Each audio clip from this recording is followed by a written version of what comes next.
Welcome to Oxford News This Week. I'm Elgin Nichols. And I'm Terry Stiles, and in this week's local news, an Oxford mom and grandmother will stand trial for killing her son and infant granddaughter.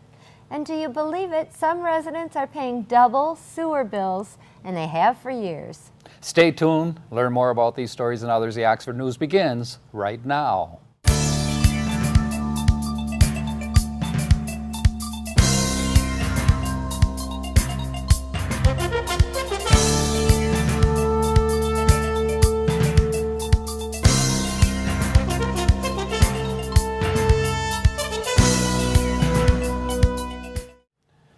Oakland County Sheriff Mike Bouchard announced that county prosecutors filed 2 murder charges against Sylvia Majewska for the deaths of her infant granddaughter Charlie and adult son Darren Gainley of Oxford. Police believe that the murders were due to the woman's belief that the victims would be better off dead. Autopsies prove that the baby died of blunt force trauma to the head, and Darren's throat was cut with a box cutter knife. Majewska made no statement at her arraignment and no comments to the investigators. She is accused of 2 counts of first-degree murder and was denied bond. A Crossroads for Youth teen snuck out of the facility, went home, and came back with a blood alcohol level of .20. At first, the youth denied to the authorities that he was drunk. However, after the breathalyzer test, the young lad admitted to officers that he left the facility, went home, and had several drinks before returning to the school. An Oxford resident discovered that his blue pickup truck normally parked in his drive had been stolen. He also discovered that 2 automobiles parked in his locked garage were entered. Money and cigarettes were missing, and contents of the glove boxes were scattered throughout the vehicles. For the theft victim, there is good news coming. A few days later, a routine patrol of police found the stolen vehicle parked at a Crawford Street, Oxford apartment complex. Oxford County Sheriff's detectives were quickly alerted, and in a few hours of investigation, the detectives arrested a suspect in that case. During a routine traffic stop, deputies discovered a woman driver appeared to be drunk. A sobriety test proved the woman was driving under the influence of a .208 intoxication level. She was arrested and taken to Oakland County Jail. And police picked up a local man on 2 outstanding arrest warrants, which included failure to pay a debt in Flint, Michigan, and a Rochester bench warrant for probation violation. A man traveling at a high rate of speed and crossing the yellow line was pulled over by Oakland County Sheriff deputies who found the driver to be drunk by failing all sobriety tests. A background test revealed the speeder has 4 previous drunk driving tickets and an additional violation for driving on a restricted license. He was arrested and his car was impounded, but this is a reminder that this is the time of year it is especially dangerous to be out there traveling, so be extra cautious on the roads. Local Oxford Township and Oxford Village officials are investigating a mess-up in sewer billings for some local residents. The search of answers all began when a couple residing on West Street in Oxford complained to officials that they have been double billed for sewer fees over the past unknown number of years. They didn't feel it was fair to get sewer bills from both the township and the village. When they complained a few years ago, they were led to believe that the township system and the village system were connected, so the payments were just.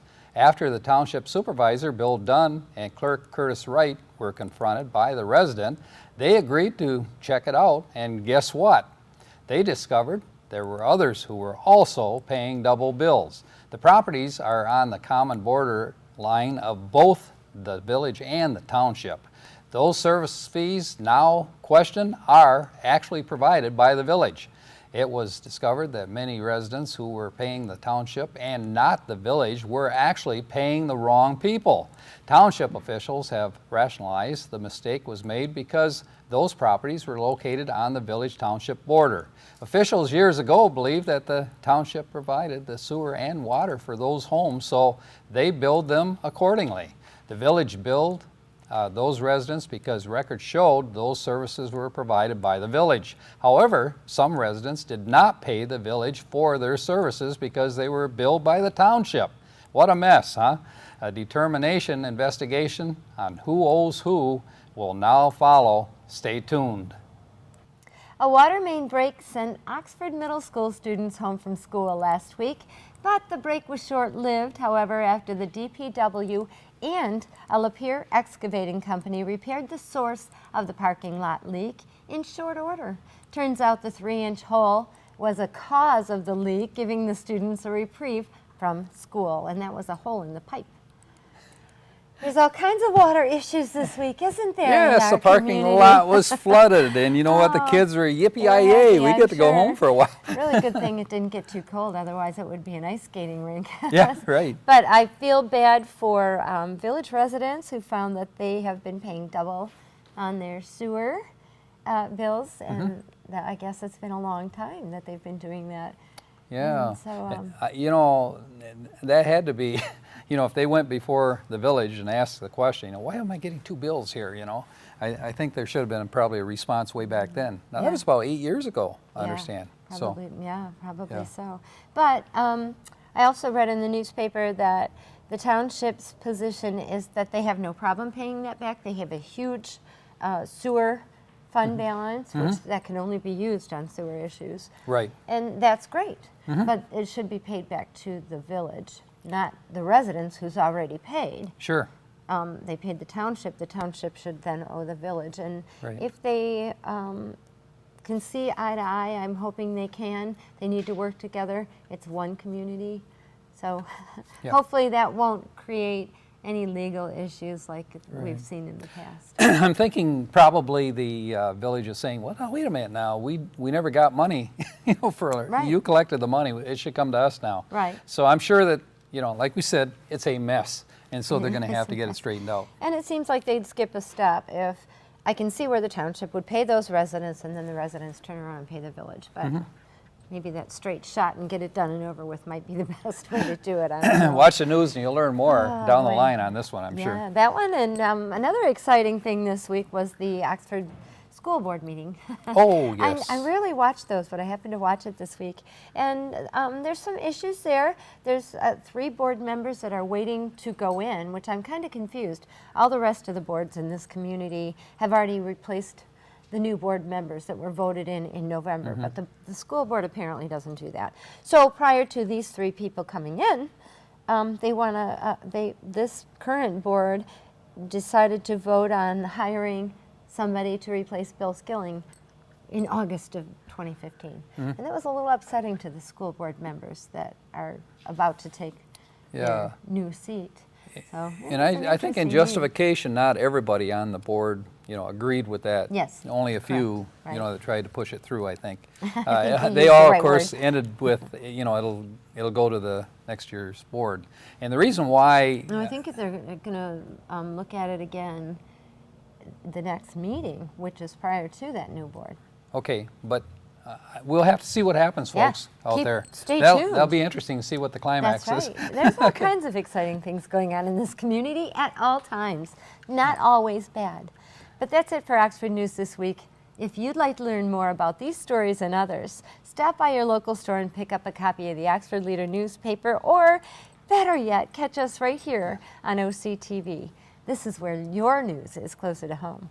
And coming up next on OCTV, Oxford Local Sports with Jamie Hughes and Oxford School News with John Ochins. And join us with Auto Talk and Science in the News with Dave Kenny.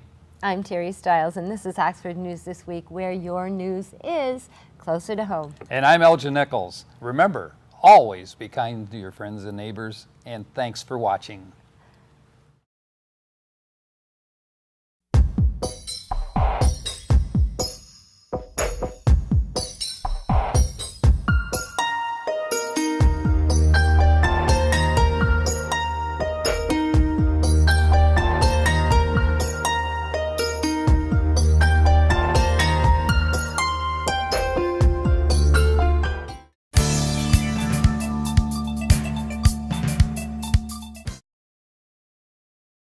Welcome to Science in the News. I'm Dave Kenny, and these stories are taken from the publication New Scientist. In our first story, it was time to wake up. On December 6, NASA's New Horizons probe woke up from its hibernation and began the next stage of its journey to Pluto. On July 14th, New Horizons will reach its closest approach to the dwarf planet, about 6,200 miles above its surface, and that's closer than some satellites orbit Earth. And still in space, Gale Crater on Mars was once a large lake that could have stuck around long enough for life to get started. New observations from the Curiosity rover, which has been driving around the now dry crater floor since August of 2012, show evidence of multiple cycles of water flowing into a large, shallow lake that could have lasted tens of millions of years. Since shortly after it landed, Curiosity has been driving around Mount Sharp, the 3-mile-high mountain at the crater's center. It reached the mountain's foothills in September, and the team is busy drilling and analyzing rocks there in pursuit of the rover's primary mission, finding signs that Mars was once hospitable to life. The view from the road looked optimistic. On the way to Mount Sharp, Curiosity found evidence of flowing rivers and fresh water where simple microbes could have made themselves at home. But two major questions remained. Was that water there long enough to support the emergence of life? And how did Mount Sharp form in the first place? In a news conference December 8th, the rover team presented a possible answer to both questions. Gale Crater was filled up with a lake that dried out and reappeared several times in the distant past, laying down sediments that make up Mount Sharp in bursts of hundreds of thousands to millions of years. In its drive towards the mountain, Curiosity first encountered conglomerate rocks full of pebbles that were deposited by rivers. But as it continued south and uphill, the landscape changed to sandstones that were tilted in the same direction, toward the mountain. This presented a certain paradox, said project scientist John Grutzinger of the California Institute of Technology in Pasadena. If Mount Sharp had been there and water had been flowing off Mount Sharp, it would have been flowing downhill to the north. But the rocks that are exposed show the water flowing to the south. The resolution of the paradox is that Mount Sharp was not there when the water started flowing.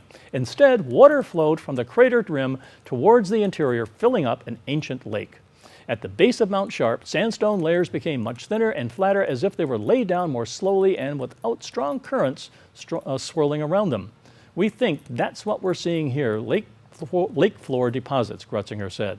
Cycles of wet and dry periods could have filled up the crater with sediment that was later eroded, leaving the mountain that remains today.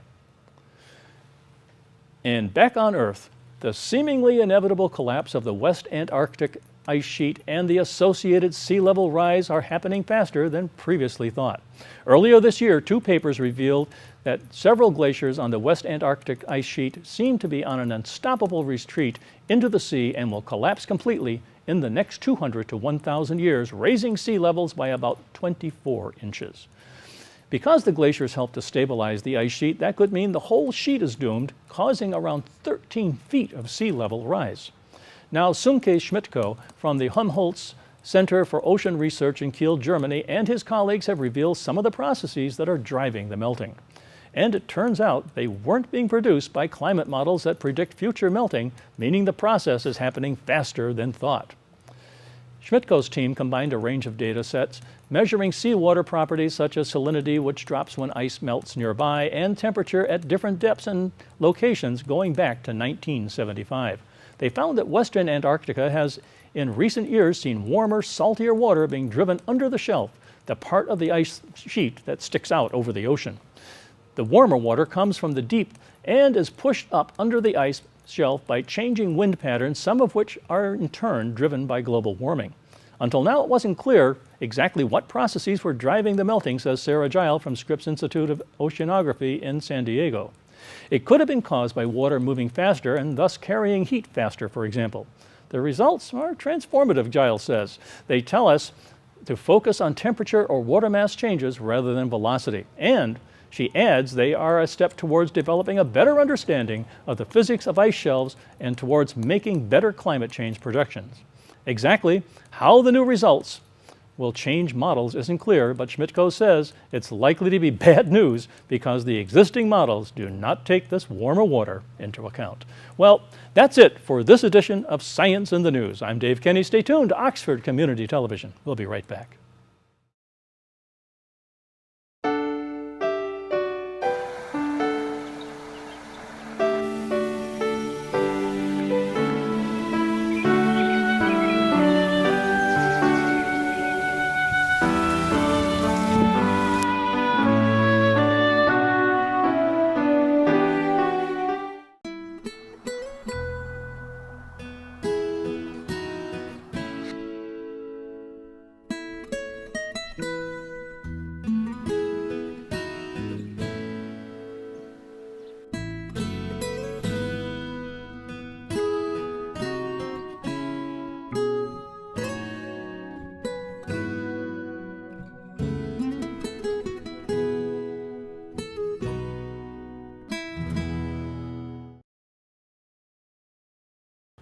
I'm John Ochins, and welcome to the Oxford Wildcats School Update.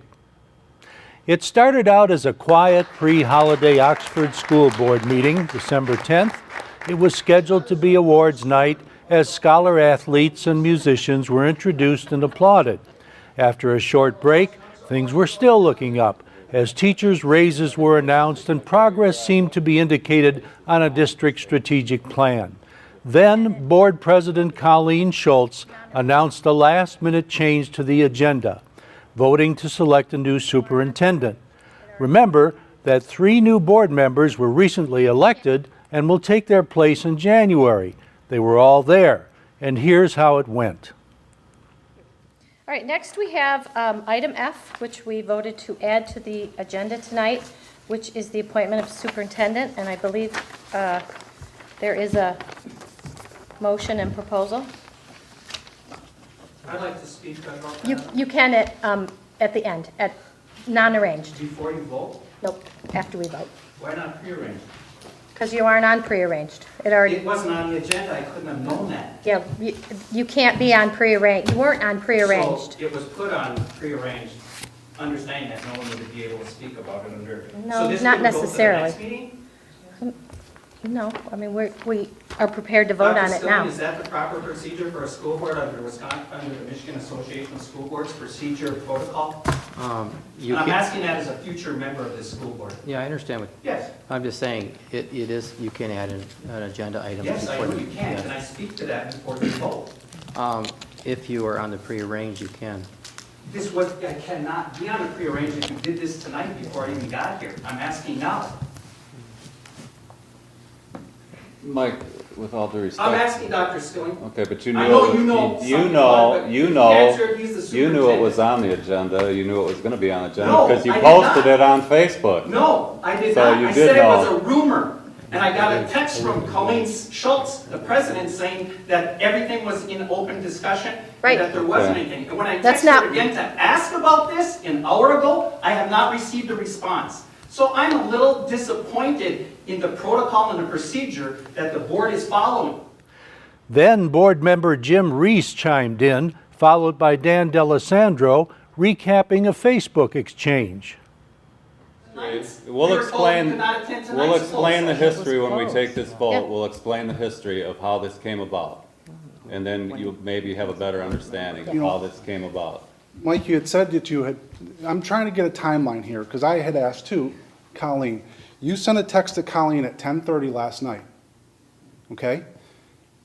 At 11:15, you called Tim Throne, at night, at 11:15.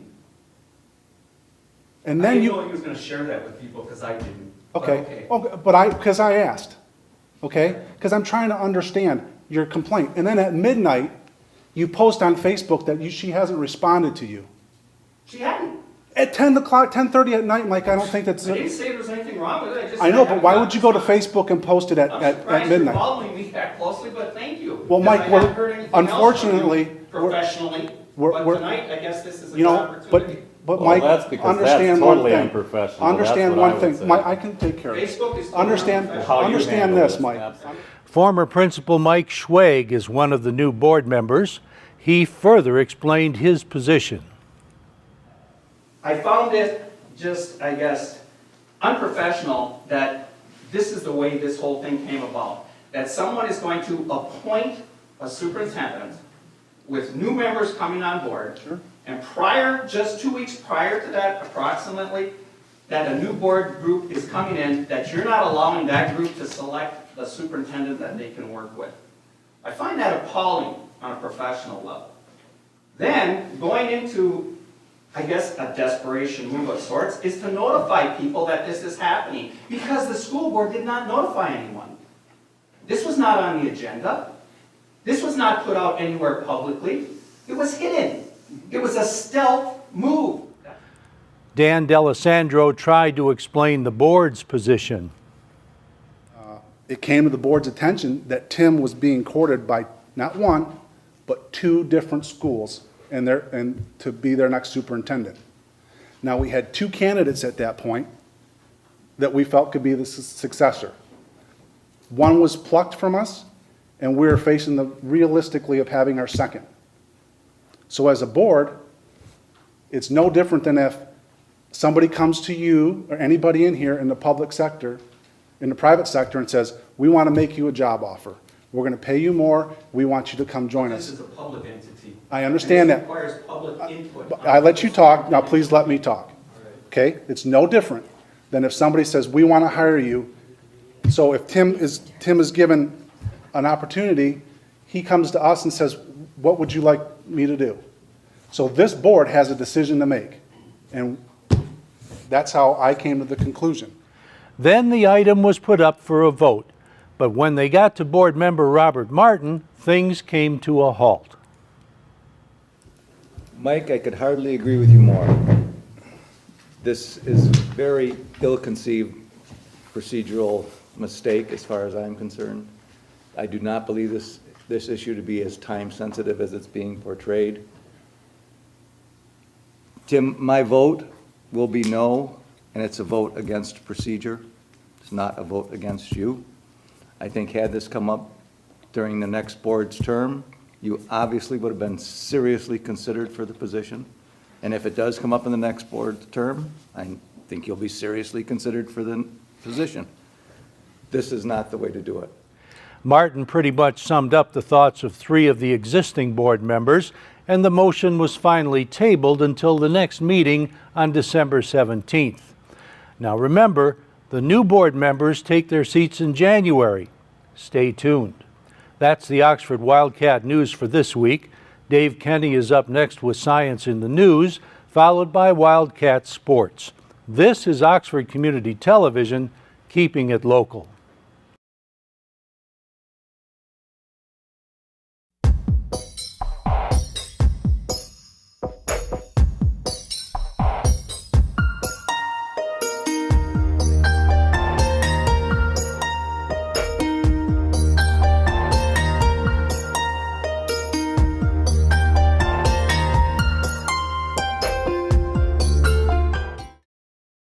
Hi, this is Connie again from Connie's Kitchen, coming to you from Treetop Lodge, the place where magic happens and unicorns roam freely. Of course, you have to come to the lodge to understand about the unicorn thing, but they're everywhere. We'll be doing a wide variety of cooking shows here on Oxford Community Television, and I personally would like to thank the crew for coming out and giving me this opportunity to share my passion and what I love to do with you from Connie's Kitchen. So please join us on OCTV, join us at the lodge, and look for us all over the town. And if you see unicorns, they probably came from here. See you soon. Welcome to this edition of Auto Talk. I'm Dave Kenny, and these stories are taken from the publication Automotive News. So, you'd like to buy a new Porsche 918 Spyder? Well, you're too late. Porsche sold the last of the limited edition 918 Spyder supercar, the German company's most expensive model, and Americans snapped up more than anyone else. U.S. customers bought 297 cars. Production of the, get this, $845,000 plug-in hybrid racer was limited to 918 vehicles to underscore the exclusivity of the car and the brand. The 918 Spyder, unveiled at the September 2013 International Auto Show in Frankfurt, can reach 60 miles per hour in 2.5 seconds and can travel 67 miles per gallon of gasoline. That tops the 51 miles per gallon consumption of the basic Toyota Prius hybrid. What a fuel saver. Wow. In our next story, 11 months into 2014, automakers have sold about 780,000 more vehicles in the U.S. than at this point last year. 1 of every 4 of these vehicles was a Jeep. Jeep's big year has helped Fiat Chrysler grow at 4 times the pace of the rest of the industry, gaining momentum as the U.S. market shows signs of starting to plateau. Last month, it posted a bigger volume increase than all other car makers combined, 28,884 incremental units for Fiat Chrysler versus 28,582 for everyone else. The company now has posted year after year sales gains for 56 consecutive months, its market share jumping from 8.7% in March 2010 to 13.2% now. At the same time, retail buyers account for 80% of sales this year, compared with over half just 56 months ago.